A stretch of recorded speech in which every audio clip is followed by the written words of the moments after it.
Le habla JM. En este video muestro cómo torturan un iPhone SE.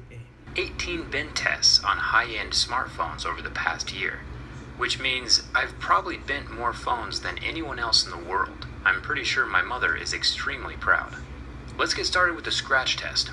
I have a set of pics that tell me how hard or scratch resistant the front glass is. A level 1 would be the equivalent of talc powder, and a level 10 is diamonds. This screen starts to scratch at a level 6 and has a deeper groove with a level 7 pic, which is exactly what the Galaxy S7 scored as well. Now for the back camera glass. Some smartphones use a plastic lens for their camera, like the BlackBerry Priv, which optically doesn't matter much, but durability-wise, on a heavily abused smartphone, glass is a little less prone to scratching, so I personally like when manufacturers use real glass.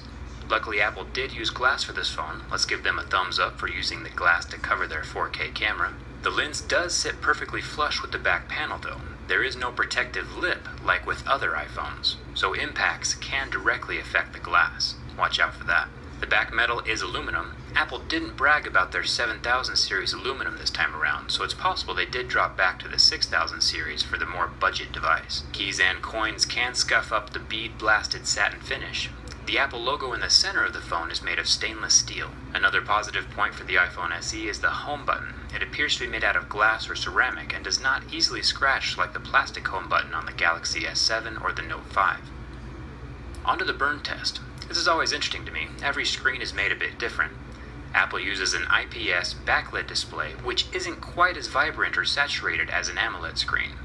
I feel like the IPS is a bit more true to life though. With time, pixels turn off from the extreme heat and then come back on again after the heat is removed, unlike the Galaxy S7 AMOLED display, which turned white and never recovered. Onto the bin test. Remember, I do these tests for every new phone that comes out, so hit that subscribe button so you're always up to date. When I apply force to the iPhone SE, it flexes a bit and then cracks right along that bottom volume button. Always a weak spot on phones. It stops flexing after the crack though, and nothing is permanently damaged.